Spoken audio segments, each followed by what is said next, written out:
to Paper War from the Wrestling Dudes. Paul Condor, Steve Viscani. What's going on, Steve? We got 95 Bash at the Beach today. Unfortunately, yeah. Unfortunately, we do have that. I mean, it can't get any worse than King of the Ring, can it? We're going to test that in this show. We are going to test that. So, last week capped off June of 95, and the Great American Bash beat WWF's 1995 King of the Ring. So now we have the 95 Bash at the Beach, July 16th, 1995, on the beach. They're on the beach, Steve. This pay-per-view's got to be great because they're on the beach. I really like the concept of the beach show. Great concept. You cannot have a bad show when you're on the beach. I think it was a bad show to go see. Like, live, I would not want to go Probably to live. the show. And unless you were in the front, probably Yeah, sucked. you can't see anything. Can't see shit. But, like I said, July 16th, 95, they had a 9,500 paid attendance, which I'm not sure how they even kept track of that. I don't think it was just paid. people It was who just showed up on the beach. 9,500 people congregating around the wrestling ring. Yeah. That's not bad. If you set something like that up and you're not charging tickets, but you have 9,500 people just happen to be passing by, congregating around the ring, plus how do you fucking count that? They were like semi-wrestling fans. They knew of people, but this wasn't like a regular WCW crowd. No, it was just a California beach Just crowd. a bunch of people just on a fucking beach. Now, how did they get that hard number, though, 9,500? I think it was just... WCW being WCW? Yeah, I mean, they talked about... It was the biggest crowd ever. They for talked any about how event. there was 130,000 people here, so Right. that was Tony Schiavone being... Right. Right. Well, I mean, the pay-per-view buy rate for this was 180,000. Not bad for Up this. from Great American Bash. Yeah, which, by the way... Way up from Slavery. It's, well, yeah, up from Great American Bash because they teased that Hogan-Vader cage match, and everyone's buying into this to see that. The match that they thought they were getting on the Great American Right, right. But they got it on the beach. Like I said, how could this show even be awful? Cage match on the beach. Cage match on the beach. So here's how it begins to be awful. So this is the backdrop to a Baywatch show. They're basically putting on this match just to film an episode of, or put the whole show on just to film an episode of Baywatch. That's basically it. And they had like the Baywatch tie-in with a few of the stars were on Baywatch. Yep. And, some of the girls that were probably like stand-ins came out for the lifeguard match. Yep. Which, again... Sucked. Mm-hmm. The weird thing about it is that I looked into that episode of Baywatch, and it aired in February of 96. Well, they probably just filmed it and then they... Right. But, I mean, you're like 2 or 3 months away from Hogan being Hollywood, and Vader's not even there at this point. No. Well, things change fast around here. You change fast. 1995. So we open the show up with the first match. Oh, before we even get into that, commentators are Tony Schiavone and Bobby the Brain Heenan, who does a great job. Heenan on this show is amazing. He's got so many zingers. To me, like, one of the highlights of the show, one of the few highlights, was the announcers who tried so hard to get this To get show everything over. Yeah. And just them bickering back and forth at each other was just great. It was great TV. Plus, you had a couple spots, too, where the camera would go out to the crowd and Heenan would lose his train of thought because some girl's out there in a bikini. Yeah, he's standing on his chair trying to look at the girls. And, That like, they didn't... dog. You could tell that, like, they didn't let the announcers know the rules to some of the matches. The three-way match, which was probably one of the first three-ways that WCW did. No one knew the rules. Three-way tag team match. Yeah. Nobody knew the rules, including the wrestlers. Nope. And including the referees. Heenan didn't know. No one knew. Nobody I was. mean, Was but we're going to get to that, because first, we have Sting defending his newly won U.S. title against the man that he beat to claim it at the end of a tournament, Ming. How do you feel about this? Yeah, no, this was good. Again, Meng, I think they really dropped the ball with Meng, and I think he could have been what Vader is on this show. Absolutely. Meng could have done that. Ming absolutely could have done that. Probably could have been more believable. I mean, not saying that Vader wasn't believable, but Meng was a fucking badass. Ming is a badass. If You he's do not wanna mess watching, with it. don't say was. Mr. Ming, we're sorry. I wouldn't even want like 60-year-old Meng to even be in the same city as me. No. So, The one thing that stands out to me in this match, believe it or not, is the entrance when Ming comes out. It's Colonel Robert Parker in full suit in the middle of summer on a California beach. That's a trooper. He must have sweat like 10, 15 pounds just to be out there for 10 minutes. I mean, yeah, he's a trooper. And you know, the Ming highlight package I thought was great, before this match. Great. I mean, can I just get 5 minutes of Ming just doing karate moves? That'd be great. The whole Ming show. Just the whole Ming show. Oh, so Sting was fired up backstage. I guess we can call it backstage, behind the curtain with before the match. And this was like Surfer Sting. This was like his homecoming. This was his homecoming because he's from California, I believe, in this area. But like, yeah, they're in Huntington Beach. Huntington Beach, California. Yeah, and that's where they were. You know, Ming in this entire match is amazing. I mean, it just does nothing but bring his stock up at this period of time. I think Sting has best matches with guys like that. Absolutely. Cactus Jack, Vader, and then Ming. Yeah, you had like this is like a long program with Ming too. You know what I think we should do is, because in the following month, I have no way to watch this because I can't get my hands on it for some reason, but the Collision in Korea. Yeah. So that would leave... That's not on the network? No. That would leave SummerSlam unopposed. Maybe we should go back to a pre-1995 WCW show and run that against SummerSlam. There might be like a Clash of the Champions or something like that. We could maybe do. Okay. We'll keep that open. No Nitro, but we could watch like a Saturday night. We could do... Yeah, but against SummerSlam? I mean, SummerSlam's probably not that great. No. Who knows? We'll figure it out. We're going to hash it out. So, the Ming no-sells are great. Sting does get Ming in the Scorpion Deathlock about halfway through the match, but Robert Parker breaks it up from the apron, and Ming gets out of it. One of the high spots that I love that you just never see is when Sting is out on the apron, Ming gives him a brainbuster over the ropes and back into the ring. It was a good spot. It was a great spot. Who even agreed to that bump? It's like, yeah, just brainbuster me, but from the apron into the ring. Dude. Just fuck up my neck. Let's go. And then also another great spot that I absolutely loved was when Sting went for the Stinger Splash, and Ming gave him that kick.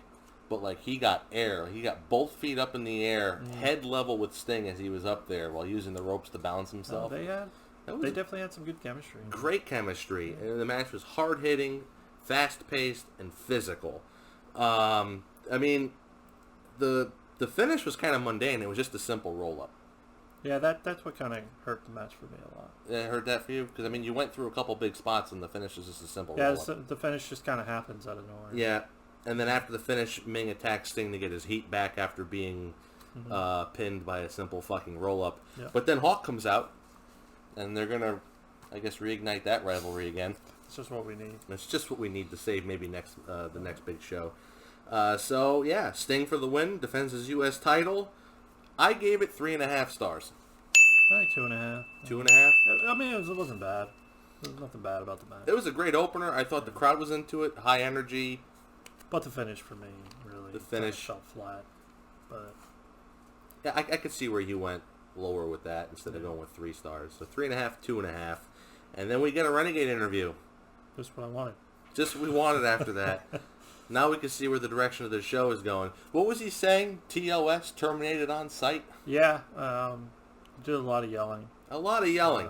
And he wasn't good at yelling. This was like the best Renegade interview I've ever seen, though. This is the only Renegade interview that I've ever seen. Exactly. There's a reason why they never gave him the microphone ever again after Poor this. Renegade.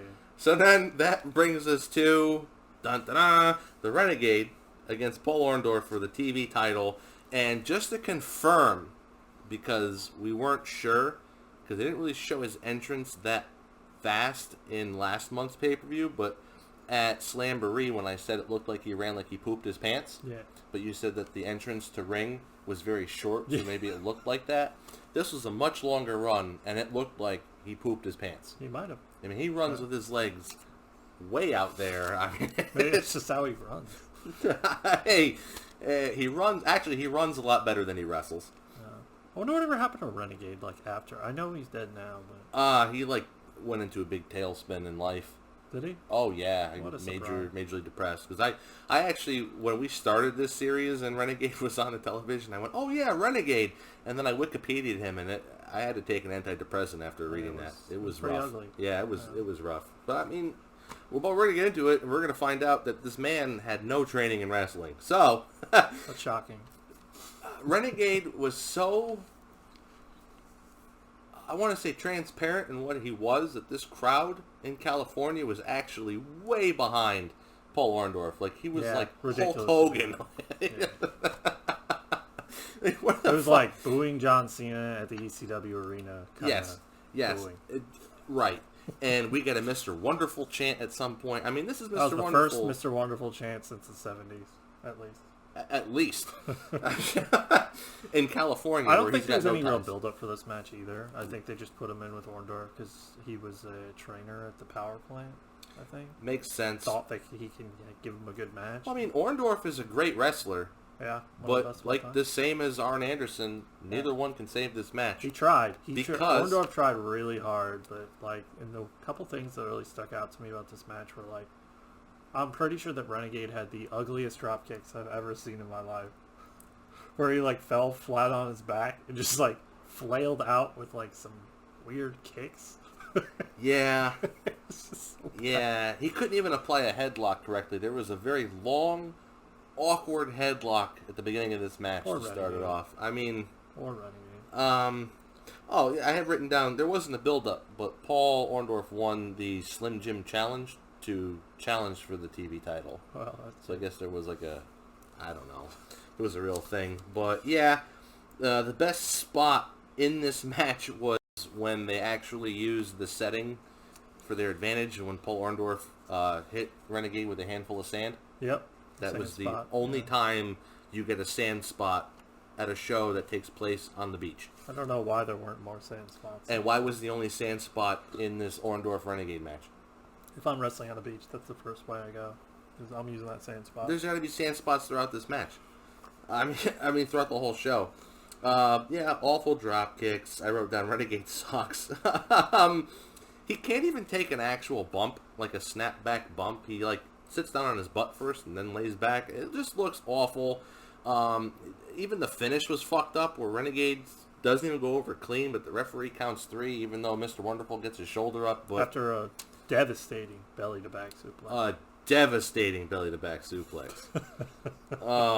Which, you know, and I understand why after the bell Orndorff attacked Renegade, and the crowd loved it. He's a heel. He's doing heel stuff, and the crowd is just like... These aren't even wrestling fans, and they knew Renegade sucked. Yeah.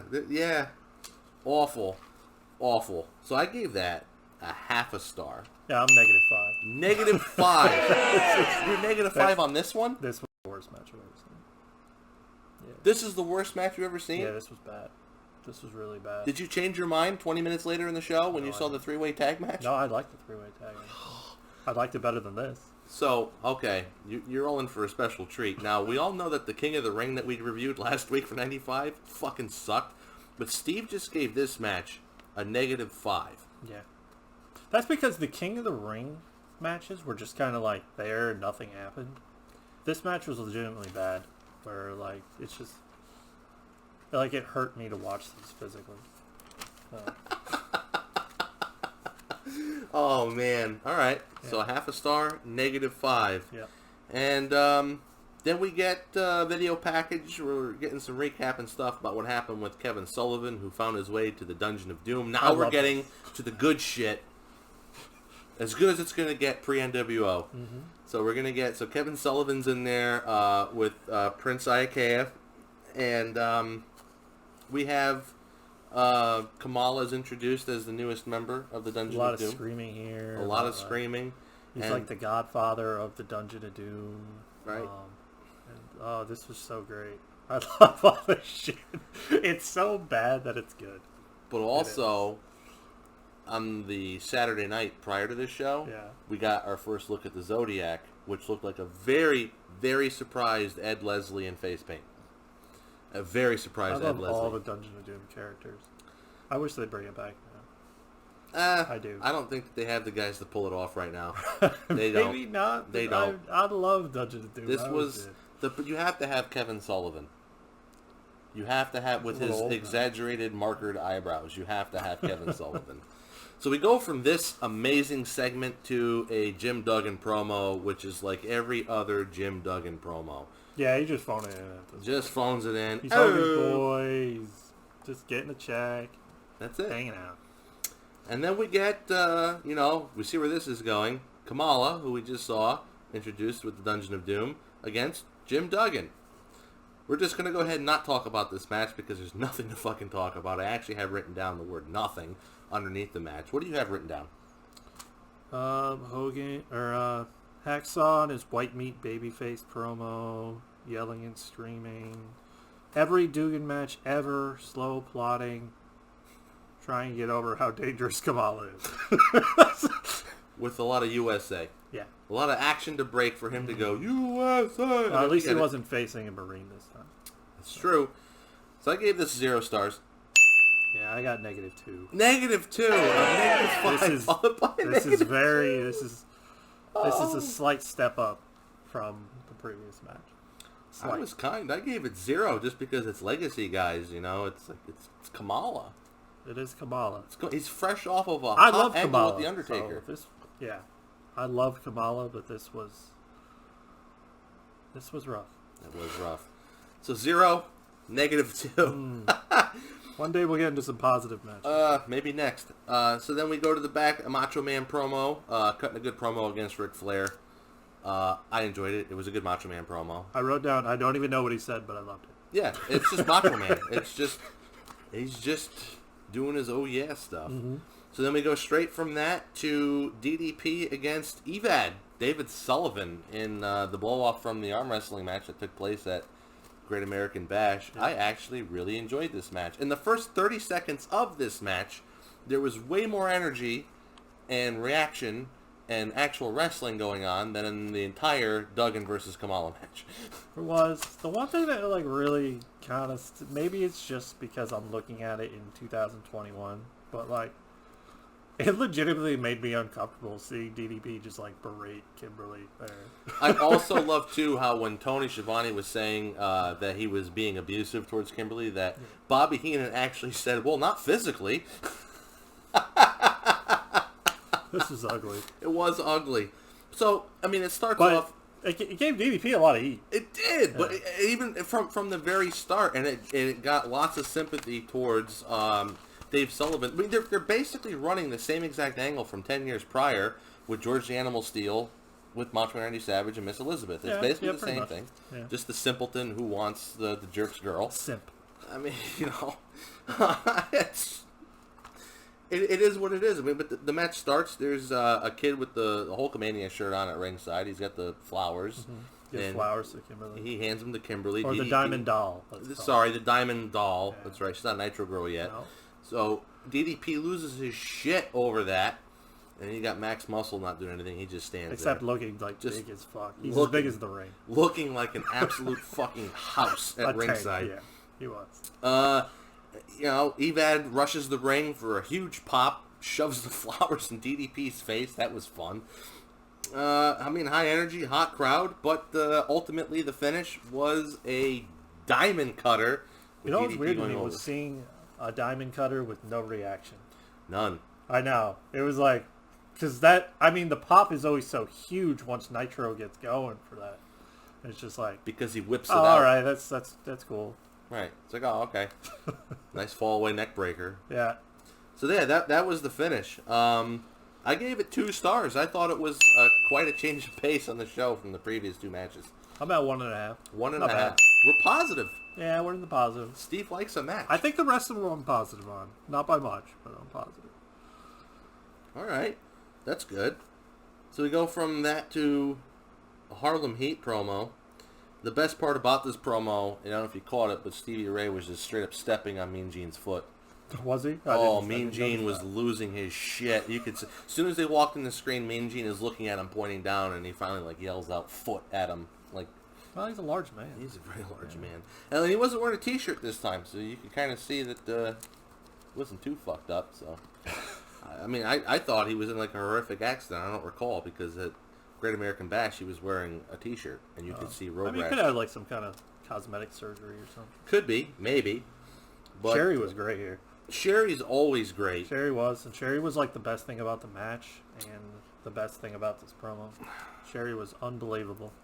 Well, let's explain to the viewers why we think that she's the best thing about this match here. When we get to the triple threat, the three-way tag team championship match between Harlem Heat, the Blue Bloods, and the Nasty Boys, where before the match, Tony Schiavone mentions that it's pinfall submissions and there is disqualification. If a team is disqualified, they are eliminated from the match.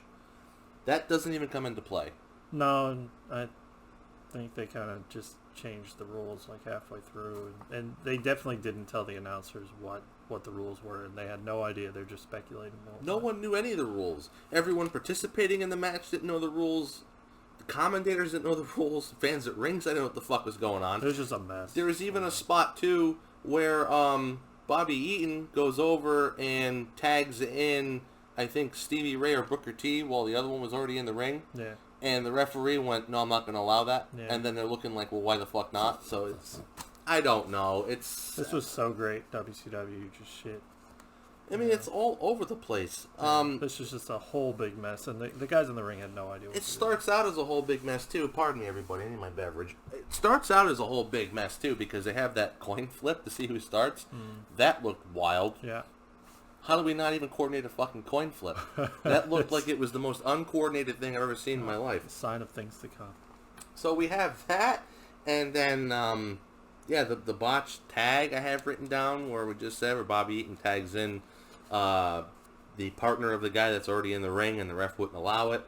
The crowd absolutely does not fucking care quarter of the way through. They don't care.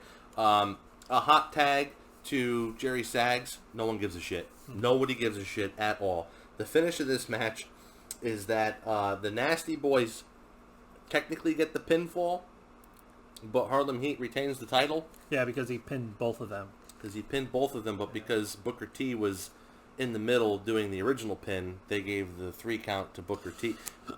No one knew what the fuck to say. Tony Schiavone couldn't even explain it on commentary. How do you keep putting this stuff over if you're an announcer, though? Like, if your job is to sell this. You talk very loudly and excitedly. Yeah. That's how I would put it over. A little fuck finish, and it sets up probably some more Harlem Heat, Nasty Boys. Well, kind of garbage. The next title match, because the stud stable is now number one contenders. Yeah. So we're gonna get Harlem Heat against Dirty Dick and Bunkhouse Buck. I love me some Bunkhouse Buck. I know you love you some Bunkhouse Buck. Let's see if they actually put on a... You know what? I have faith in that match. That'll probably be pretty good. That is for men in the ring, but to do some damage to one another. So they're about to do some damage. So we'll see what that match has in store. But what do you give this one in particular? 1.5. 1.5. So you gave -5 to which match? Kamala and Duggan? Oh, Renegade. Yeah. -5. Kamala and Duggan was -2. It was -2. So I like Renegade this better a little bit. It was a mess, but I just love the Nasty Boys so much. And Harlem Heat wasn't as great yet, but it was still Harlem Heat. And Regal was really good. -5. I believe everything I just explained is reason enough as to why it was -5. I mean, that's fine. I could see how you could hate this. This was literally the worst put-together match I have ever seen on a major promotion on pay-per-view. That's rough. It's rough. So, not only... So, we both agreed that the 95 King of the Ring was fucking awful, but the fact that me and you gave separate matches -5 stars... Yeah, nothing on King of the Ring was, like, this bad. It was... No, it wasn't... It was just, like, kind of like, why am I even watching this? Nothing's Right. happening. Right. So it was like a house -5. show for 3 hours. That's what King of the Ring was. -5 for me. There's no coming back from that. No, I can see it. There's no coming back, except for a Ric Flair promo. Totally brings us back from that. Ric Flair being Ric Flair. Love it. Talking about how he stole Elizabeth and she's riding on Space Mountain. Absolutely. Let's go. While reminding us that our grandfathers have sex. Yes. He wasn't that old then. He was probably like 45. Like 40, probably. No, more than 40. He was like 45. He was like 45, yeah, 95, 46. probably like 45 Yeah. years old. Yeah. Shit. My grandfather, when he was in his 40s, was probably having lots of sex. I hope so. I hope so too. So we have that brings us right to Flair Savage, but it's not a typical Flair Savage. It's a lifeguard match. Please explain to the viewers at home, Steve, what is a lifeguard match? Lumberjack match for people on the beach. A lumberjack match for people on the beach. Great. So we'll explain to you why this match isn't as good as the first Flair Savage from the last month's pay-per-view, and that is probably has to do with the fact that all lumberjack matches are pretty bad. Yeah, they are, and this one was even worse because they were all wearing like the same shirt, so it just made them all look like geeks, just hanging out outside the ring. Yeah, like orange tie-dye shirts. Yeah, and there were some the Baywatch girls came out for this. And That was the high spot. that was what most of the pop was. Yeah, For this match. was the Baywatch girls because, like we said, this was the backdrop of a episode of Baywatch, and this was part of it. I mean, it was a lot of back and forth at the beginning part of the match, where I liked that any momentum Savage would get, Flair would cut him off, and then also vice versa. We had a good Flair flop like we always get. There was a spot though on the top rope where Flair goes up to the top rope and Savage goes to the ropes to get him off, but Flair doesn't come cleanly off to the center of the ring. He kind of comes off to the side and just nails Savage in the back, like with his shoulder, and then the back of Savage's head drives itself into Flair's chin because he hits the ropes. They didn't really work well together here. Last month was just so good that it made this look so bad. Yeah, and again, like we were saying, 1995 is just littered with inconsistencies. 96 a little bit better, but 95 was, ugh. Yeah, and then you had interference from Arn Anderson. Interference in a lumberjack match is great. Interference lumberjack match, you never see that coming.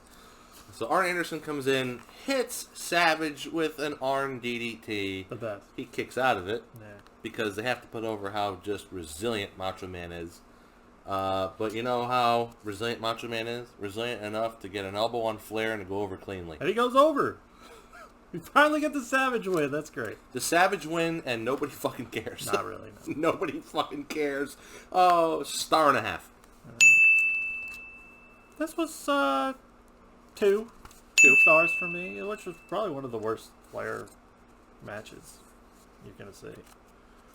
I believe in the prior month's pay-per-view, you gave Flair Savage around 4. Yeah, that was a great. Right, and then I would go back and watch that. That's right. So if you want to watch any Flair Savage, you want to go to Great American Bash 95. Yeah. Oh, absolutely. Amazing. Yeah, this was. But that's just the drop-off. Just 4 weeks later, and we go from around a 4 to a 2. Star and a half for me. Well, they just kind of phone it in, and like, what are we gonna do? We're in this beach, and let's just have a little house show match. Have a little house show match. Yeah. Well, you know it's not a house show match? Vader and Hogan in a fucking cage on the beach. This is what people came for. They only knew like the stars from me. They only knew like Hogan. You could tell they were just waiting for Hogan the whole night. Wouldn't you? I mean, isn't anybody in any show that had a Hogan thing going on? Of course, yeah. Just waiting for Hogan. So, we have both people, Vader and Hogan both have their promos. Then we get the match time. Also, when Hogan had his promo in the back, when Rodman was speaking, I couldn't quite make out what he was saying, but it was kind of like Flair, where I didn't care what he was saying. I was all about it. No, it was great. It was just all emotion. It was good stuff. I mean, that was Hogan a lot. Oh, yeah. Just screaming, but it sounds good. He's got a lot of charisma. Just let him go. Rodman sounded like he was a natural. I think Rodman is a natural. I think Rodman would have been a great fit for wrestling. Absolutely. If he never got started in basketball. Perfect heel. Yeah. Oh, yeah. I still hate Rodman to this day. So the best spot in this match is when Vader's mask is in the ring still and Hogan puts it on. And Vader comes out with this big, like, headdress straight out of Power Rangers. And he just, I don't know, it's, the only way I can describe it is it looks like something like a main heel in Power Rangers would have worn. And was Mastodon. and it looks like it's made of steel. And It looks like it's fucking heavy. it looks, yeah, it's probably like 90, 100 degrees outside, and he's coming in wearing this thing. He's all spandex. I can't imagine. So anyways, it finds itself onto Hogan Yeah, Hogan puts it on in like the middle of the match. and headbutts Great. him with it. Yeah, great spot. A great spot. Also great spots in this match is Vader wrestling like he's 195 pounds. We get a frog splash from the top rope. Vader moved really We well got some for Vader me. bombs. Yeah. I mean, this was great. Hogan put none of it over because it's Hogan, but, WCW Vader was a lot better than WWF Vader ever was. well, I don't think he was the same guy when he went to WWF. he was Which at is first. unfortunate because like him in Japan, him in WCW were just like so fucking. They were just huge. Yeah, I get. Well, Vince wanted to do more power spots and have him come off as more of a strong man, and then Shawn Michaels just ended him at SummerSlam, unfortunately, Yeah, Shawn kind of killed him. because they had that pay-per-view called "It's Time." Yeah, it was supposed to be Vader's. It's Vader's champion. show, and then Vader's not even on the show at all. So that's what killed him there. So I mean, There Vader, wasn't much to this match though. Vader isn't really a Dungeon of Doom member. He's like a He's an satellite ally, member, maybe. basically. He's just kind of like around the edge Yeah, they have the same common goal to end just destroying Hulkamania, Hogan. right? Yeah. So, I mean, you have Taskmaster and Zodiac come out, but thank God, fucking Rodman's there Rodman ringside. scares him away with a chair. Rodman scares away the Taskmaster and the Zodiac away with a single metal chair. I don't even know if it was metal. It might have been wooden. I think it might have been It wooden. might have been wood. And he had it like upside down. Yeah. It was I don't know. They sold it like he had a gun. So Well, I mean, bing, bang, boom, a big boot and a leg drop. Hogan wins, goes over clean. the one thing that I don't want to mention too is there was this one spot where they're like on the top of the cage, and the mesh of the cage like wasn't even connected with Yeah. the bar. Yeah. Like it's just such like a shoddy like Walmart cage version. Yep. And yeah, Hogan wins by going over the top of the cage, which I always hate. I always hate that like escape out of the cage. It makes like if you're a face and you have to win by escaping the cage, that makes you look worse. Like I won by running away.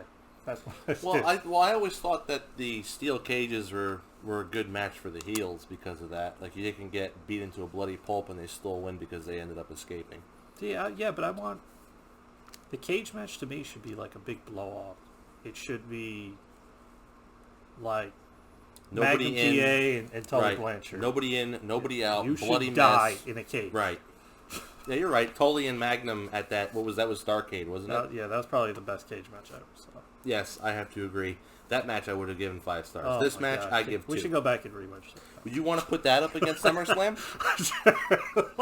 I would love to watch Is that show. is that Starrcade 87? One of them, yeah, one of them. 86 or 87? Yeah. Maybe we'll put that Oh up my against God. SummerSlam. I would love to just go back and watch Magnum and Tully. That was one of the best feuds of all time. So what do you give this cage match, Steve? Oh, yeah. 1 star. 1 star? Yeah. I gave it 2 because I'm a Hulkamaniac. I always will be. It's Hogan. It's Hogan. Hogan must pose. And that's He just the posed way a it lot goes. in this match. He did. I also thought it was awkward too that after the match that Shivani and Heenan were signing off. The show wasn't over. Yeah, then Flair comes down to berate Vader for not beating Hogan. Yeah, and then Arn comes out. I do like how Flair escaping the cage when Vader gets pissed at him. It's like one clean move, up and over and out. Yep. I mean, if Vader's run after me, I'm doing Yeah, the same thing. Flair's I'm getting the fuck out of fucking up, over, and out in one clean move in that cage. it. And then Vader challenges Flair and Anderson, Yeah. and then they fade to black. That's the end of the show. Yeah, it was like a little Vader face turn. Was this wasn't the last time he was in WCW. I feel like this was his last televised match in WCW.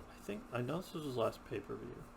I don't know if it was. I know if it was on Saturday night. Well, we're gonna have to look into that Yeah. because if it's not the last, it's like maybe Yeah, one of the second or last, third yeah. to last match. I know Vader was advertised originally to be on Hogan's team for Fall Brawl War for the War Games. Yeah. But then he left, and they had to replace him with Luger.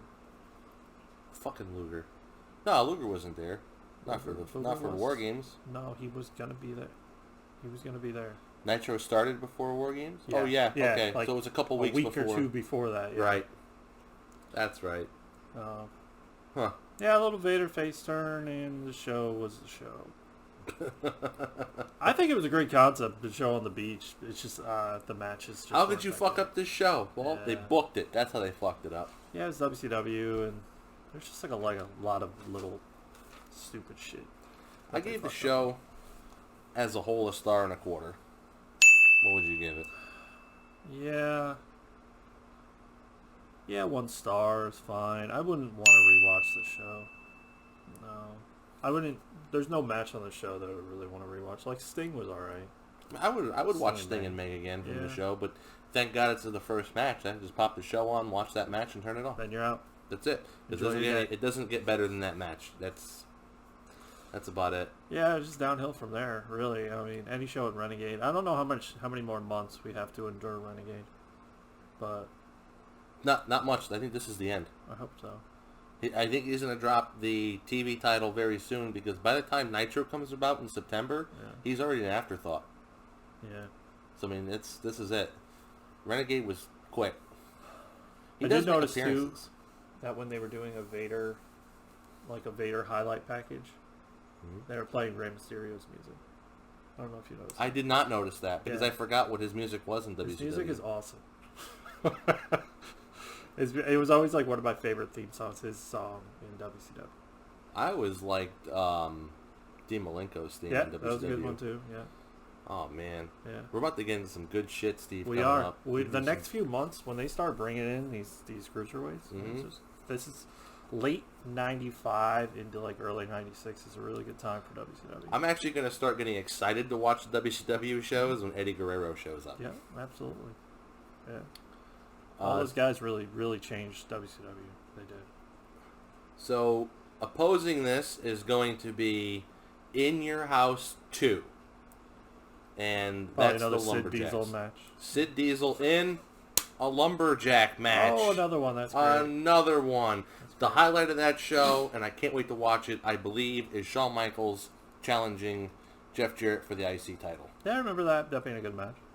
That'll be fun to rewatch. That's about it. Yeah. So we'll see if that could top a star, 1.25 stars. We'll see who wins. I think it's going to be close. This might be our first maybe tie. The one thing I love about In Your House is it's 2 hours, so you don't have an extra hour to fuck it up. Don't have an extra hour to fuck it up.